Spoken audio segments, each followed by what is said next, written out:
Hello students, my name is Tanushree and I welcome you all to the sixth lecture of our series Agriculture through MCQs.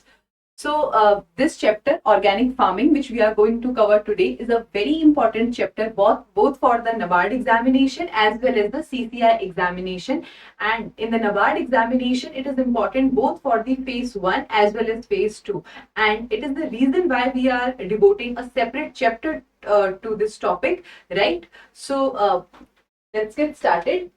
Okay, before we move ahead, let us see how much we have covered. So till this point, we have covered the 5 chapters and we have reached till field crops part 2. And today we are going to cover the organic farming chapter. All right. So before wasting any further time, let us have the questions now. So the first question for the today's class is, which of the following is not a component of the organic farming? Here the word says not, right? Okay, so the correct answer here is option number D, chemical pesticides, right? So although this question seems very easy and a childlike question, but why I have included this question here is because there are certain things about the organic farming which I have to discuss with you. See, the main aim, the main agenda of having this series is to cover as many topics and to make you understand as many topics as we can through these questions, right? So students, in this question, and the first thing which we should know is the term organic farming. What is meant by the term organic farming?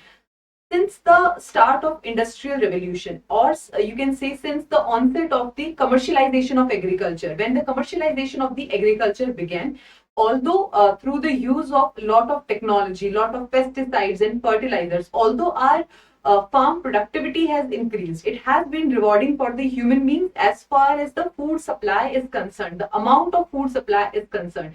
But there are a lot of drawbacks associated with this heavy usage of fertilizers and the pesticides, right? Because they led to soil pollution, water pollution through eutrophication, right? So a lot of drawbacks were associated with them. Also, the nutrition component of our food was also decreasing, right? Now, to address all these concerns associated with the conventional farming, or you can say the commercial agriculture, we started a farming called alternative systems of farming. In alternative systems of the farming, we try to use the methods which are otherwise not used in the commercial agriculture or which were not used conventionally.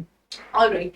So organic farming, it is one of the measures of the alternative farming systems. And in the in the organic farming, our main aim is to produce the crops in such a way so as to keep the soil healthy, so as to keep the soil alive, and at the same time to ensure that our farm's efficiency or the profitability is not compromised, right? So we are not compromising on the profitability of our enterprise, and at the same time we are ensuring that the soil, the ecosystem, it is also preserved, right? Now the question arises, how we do it, right? So we do it by using the organic waste, or we do it by using the biological cycles, by using the biological materials and resources which are already present in our ecosystem. All right, so that is meant by the term organic farming. Now here, with this question, we are also going to discuss certain components of the organic farming, right? So these are the components of the organic farming. The first component is the vermicomposting. Now, what is meant by the term composting? In the composting itself, what we do is we like, first of all, we have certain organic waste in terms of you can say the vegetable material, or you can say in the form of straw, dried leaves. So we have a lot of organic material, and then we try to decompose it to change it into a compost. So that is the composting. But in the vermicomposting, that composting process, right, it happens with the help of you can say organisms such as earthworms, right? So we take help of the organisms like earthworms to do the composting, and when we combine composting with these organisms, it is known as the vermicomposting, right? So vermicomposting is one of the component of organic farming. After that, we have crop rotation. Okay, so in one of the previous lectures, I told you that certain crops, they are exhaustive in nature, and then we have another set of crops which are restorative in nature. Exhaustive crops are those which deplete the soils, you can say nutrition level to a great to a like very significantly, they deplete the soil's nutrition level, and then we have restorative crops which provide the nutrition back to the soil. In the crop rotation, what we essentially do is we try to grow these crops one by one or in a rotative manner, so as to make sure that whatever resources or whatever nutrition has been depleted by one crop, it can be restored again by the another crop, so as to keep our soil healthy in the long term, right? So for example, if in 1 year, like if we have a 2 year rotation cycle, in which in 1 year we are growing say a exhaustive crop like corn, right? So the corn, it is a feeder crop, or you can say it is an exhaustive crop which will deplete the resources to a considerable level. In the second year, we can have some leguminous crop like soybean, right? So so as to provide the nutrition back to the soil. And if we are using say a 3 year kind of cycle, then in 3 year rotation cycle, in the third year we can plant some deep rooted crop, so as to make sure that our soil compaction can be broken down, right? So these are the ways in which we try to maintain the health of the soil by rotating the crops, right? By planting the crops in a rotative manner, all right? The third component that we have is crop residue utilization. So students, first of all, crop residue is that non-economical part of the crop which we don't use, right? So the like if we are growing the wheat, then the straw, the leaves, that are something which we don't use. We only take out the grain, and whatever part is left in the plant, it is a waste for us, it is a residue for us. So that is the crop residue. Now in the organic farming, instead of burning that crop residue, or instead of just throwing it away, we try to use that this crop residue by, you can say, by converting it into a compost, right? So these are the methods in which we use these crop residues, or also we can use them as green manures, right? By simply burying them in the soil. So through a lot of practices and methods, we ensure that whatever crop residue is there, we also utilize that. Then the next component that we have is waste management. In a farm, a lot of waste is produced. It can be in the form of animal husbandry waste. It can be in the form of plant waste, right? So instead of again throwing that waste away, we try to utilize that waste. For example, we can utilize the waste by producing biogas out of it, right? So through again a lot of practices, we try to utilize the waste which is produced on our farm. All right. After that, we have the organic manure, right? So organic manure is the manure which we get through the by you can say composting the organic matter, right? So in the organic farming, instead of using a lot of chemical fertilizers and pesticides, we use organic manure. All right. Then we have biofertilizers, right? See students, in the conventional farming, what happens is when the nutrition of the soil, it gets depleted, we tend to use the chemical fertilizers which are artificially made to provide nutrition to the crop, right? But these fertilizers, they are harmful for the soil's health, right? However, in the organic farming, what we do is we use the biofertilizers. Biofertilizers are essentially kind of living organisms, right? They are part of the soil's ecosystem only, and these living organisms, they live in the rhizosphere, the root zone of the plant, and they tend to provide the nutrition to the plant, in turn ensuring that the plant, it achieves a very good growth rate, right? So that is the biofertilizer, where we use the living organism as fertilizers. Okay. Then we have biopesticides. So pesticides, weedicides, these are essentially used to kill the pests in the farm, right? But again, they when we use the chemical pesticides, they are harmful. So in organic farming, what we do is we use either certain plants or the plant extracts, right, which are pathogenic for these pests, right? For example, you must have heard of a biopesticide called neem oil. So we can use these neem oil as a pesticide to ensure that the pests don't attack our crop. And this pesticide, neem oil, it is a biopesticide, and it will ensure that along with protecting the crop from the pest, it also ensures that the soil's health is maintained, right? The health of the other microorganisms, it is not affected, which was earlier done in the when we were using the chemical fertilizers, right? So these are the components of the organic farming. All right. So having explained you all of these, now let's move ahead to the next question. The next question says that what is the ideal carbon nitrogen ratio for composting to happen? Right. See, students, the composting, in the composting, we use a lot of, you can say, a lot of waste material. Now that waste material, it can be either green or it can be either brown, or you can say dried waste material, right? It is organic. Both the green and brown, it is organic in nature. But if the waste material, it is green in color, it means that it is rich in nitrogen. And however, if it is brown in color, it means that it is rich in the carbon. For the composting to happen, an ideal carbon nitrogen ratio is there if the ratio between carbon and nitrogen, it is very wide. For example, the way it is in this option number A, I'm almost revealing you the answer. So if it is very wide as it is there in the option number A, composting will not begin, right? So the ideal ratio is option C, 30:1. The ideal ratio for carbon and nitrogen for composting to happen is 30:1. The ratio, it has to be narrower and not very wide. All right. So let's have the next question now. Okay. Again, a very easy question, because a part of this concept I have already explained you.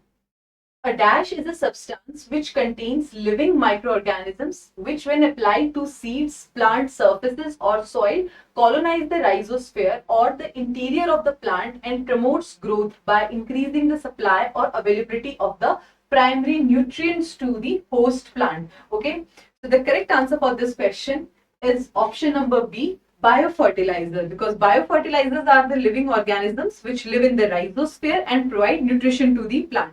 All right, I have already explained this to you, right? So here we have certain you can say the bacteria or the microorganisms which we can use as the biofertilizers.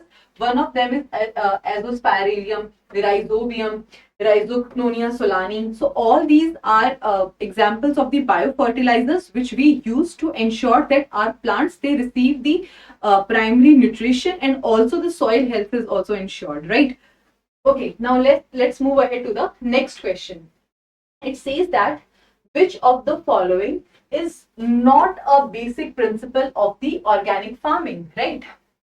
So the correct answer here is principle of quality product. See, students, as far as organic farming is concerned, it is based on certain principles, and there are 4 such principles. The first principle is principle of health. Now, what does this principle mean? Principle of health basically means that the health of the communities, the health of the human beings and animals, it is dependent on the health of the ecosystem. It is not independent of the health of the ecosystem or the environment in which we are living, right? So if we have to ensure the good health of the human beings, it is very essential for us to ensure the good health of the ecosystem. For example, if the soil is healthy, if the soil is nutritious, then the plants grown in that soil will also be nutritious. And if the plants have nutrition, only then the animals and the humans will have nutrition, right? So in the principle of health, we combine health of all the stakeholders to make sure that no one is isolated or none's health is compromised, right?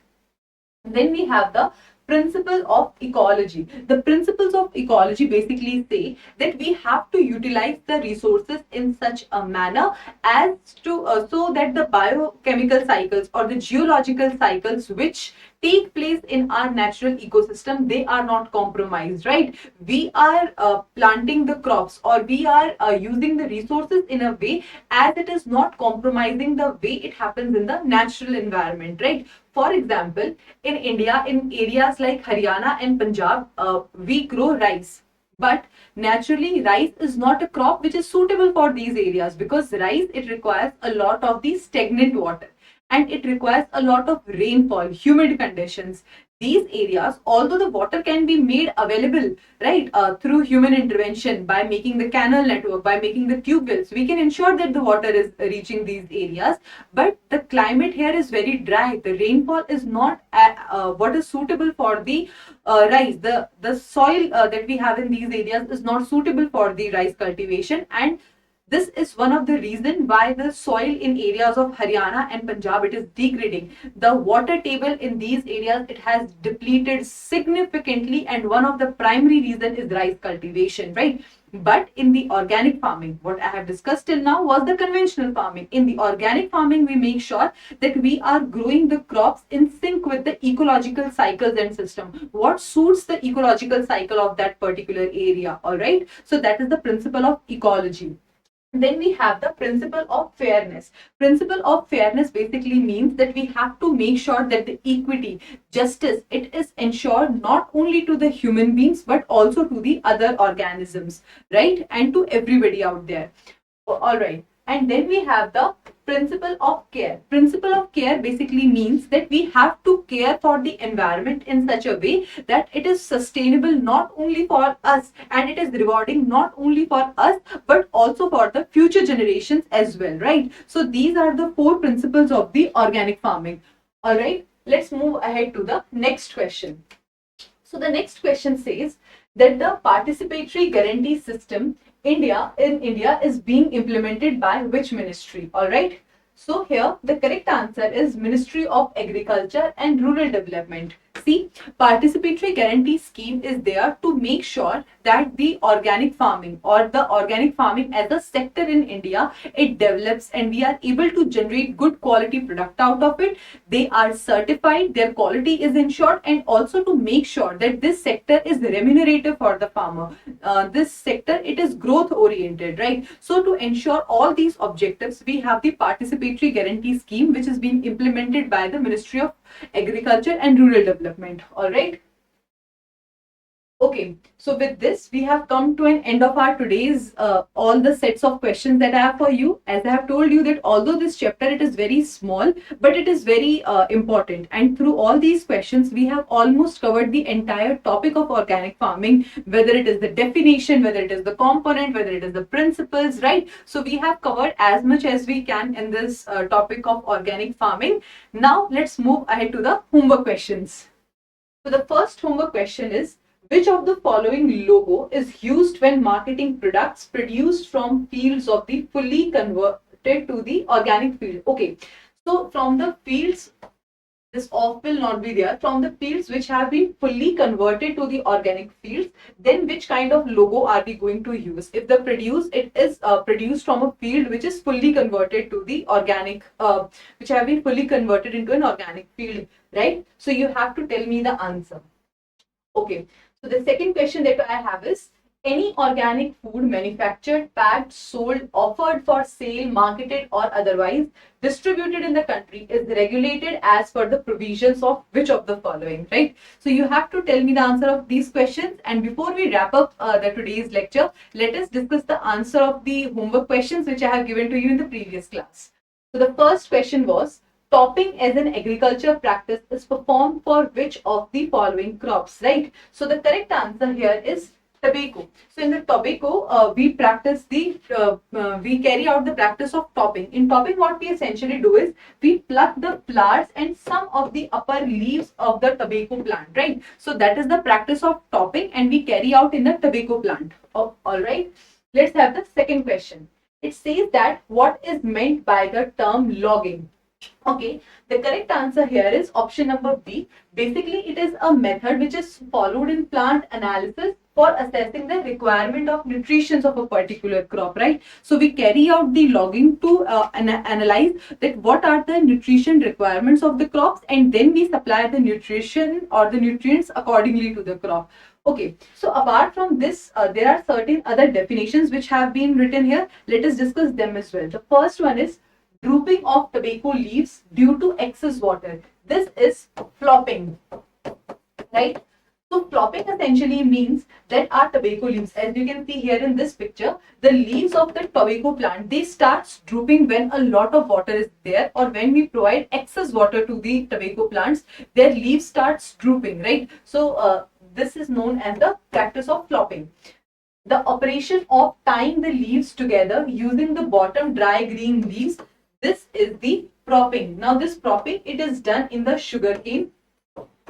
You will heard the term propping also for the banana, but in the banana what we essentially do is, see, propping, it is done to prevent the lodging of the trees, right? Certain trees, for example the banana tree, it is not a deep rooted tree, it is a shallow rooted tree.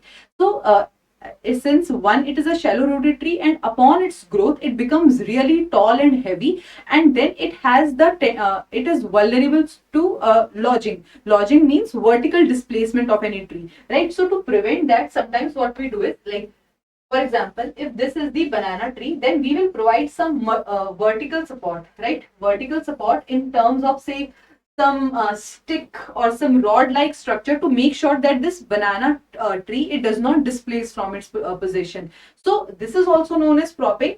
And here in the sugarcane tree also, like in the sugarcane plant also, to make sure that the plant, it does not fall, or the plant does not become susceptible to lodging, we tie the all the dry leaves together, right? So that is the propping, again done in the sugarcane also.